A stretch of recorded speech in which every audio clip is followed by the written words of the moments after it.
How do you sort out the so-called jargon from real-world practices that work? Do the members of your organization find some business or technology advice utterly confusing?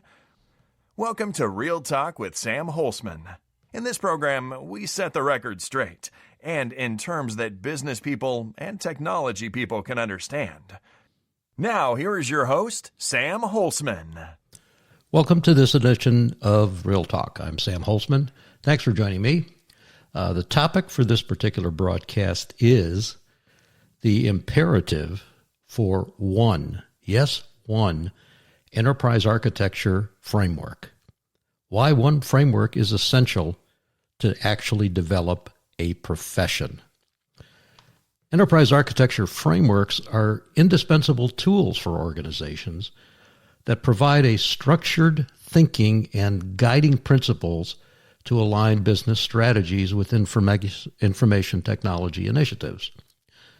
While some may argue for flexibility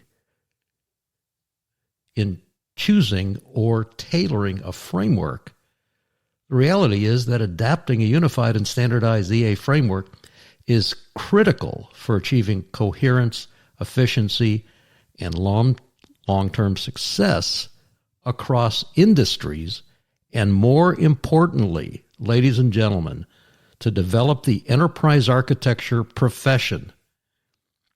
Frameworks do not evolve or have, quote, flexibility or have version numbers.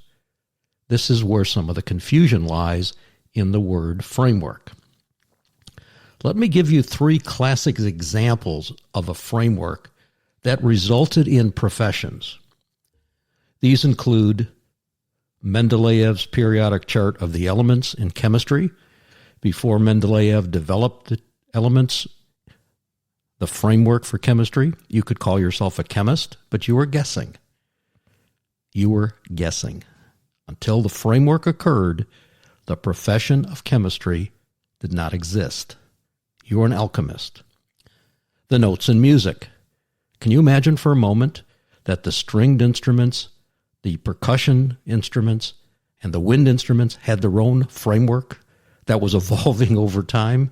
If they all got together with a little bit of humor, they all would sound like a second-grade orchestra. And what about what I'm using right now? The English language. The 26 letters of the alphabet that make up the English language are the basis for understanding. The basis for understanding. The framework doesn't show you how to make a word or a sentence, and that's why it works. So let's keep that in mind. Let's keep that in mind. There would be no professions without agreed to stable frameworks, frames of reference.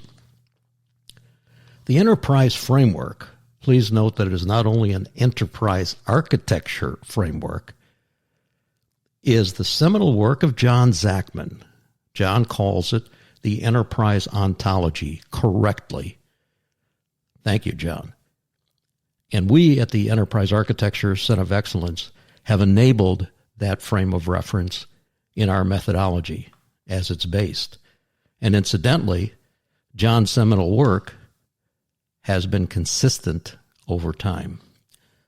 Now, why does a single EA framework matter? First, clarity and consistency.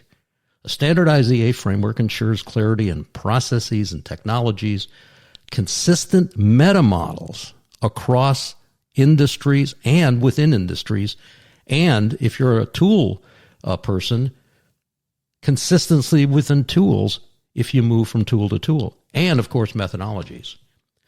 It eliminates the ambiguity associated with multiple frameworks and provides a common language for stakeholders, fostering better communication and collaboration. It matters because what we want is alignment with organizational goals. A unified framework aligns business with IT systems and processes and business objectives. This alignment reduces inefficiencies and ensures that every architectural decision supports the organization's overarching mission. Third reason, improved governance. Standardized frameworks provide a robust governance structure including clear policies, processes, and procedures. This governance harmonizes architectural requirements with business needs, and this ensures compliance and consistency across the enterprise. Scalability and adaptability within a framework. While organizations vary in size and complexity, a single enterprise architecture framework is agnostic to organizational size. The adaptability makes it suitable for diverse industries from retail to aerospace, etc., etc. And finally, enhanced decision-making. By offering data-driven insights and visualizations, a unified framework empowers the leaders to make informed decisions very quickly, provides transparency into the organization's architecture, reducing bottlenecks and enabling agile responses to change. The case for formal modeling based on the framework is as follows. For industries requiring precision, as examples, aerospace and defense, a formal specification of notation, modeling languages, and meta-models, it's not negotiable. Why should it be negotiable for other organizations? These technical elements ensure accuracy in design and execution while maintaining rigorous standards. Even in less technical industries, formal modeling adds value by offering structured understanding that aids in long-term planning and sustainability. Now, the role of methodologies, which is sometimes confused with the concept of a framework. Methodologies guide architects through phases of development. These methodologies are not optional. They are foundational to creating actionable deliverables that drive real-world results. The integration of methodologies with one EA framework ensures that EA efforts remain focused on producing tangible benefits for the organization. Methodologies are all based on a specific framework, whether explicitly stated or not. Methodologies can and often do evolve over time. An example of an enterprise architecture methodology that meets these criteria is, of course, the Enterprise Architecture Center of Excellence, EACOE methodology for enterprise architecture. In conclusion, the imperative for a unified EA framework lies in its ability to streamline operations, enhance governance, improve decision-making, and align IT with business goals. The foundation of any successful EA initiative must rest on a single coherent framework that provides clarity, consistency, and scalability.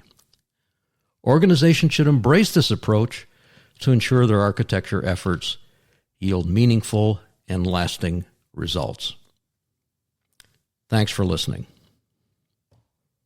Thank you for tuning into Real Talk. Be sure to join your host, Sam Holcman, again for another edition of our program. We'll have more real topics of discussion then.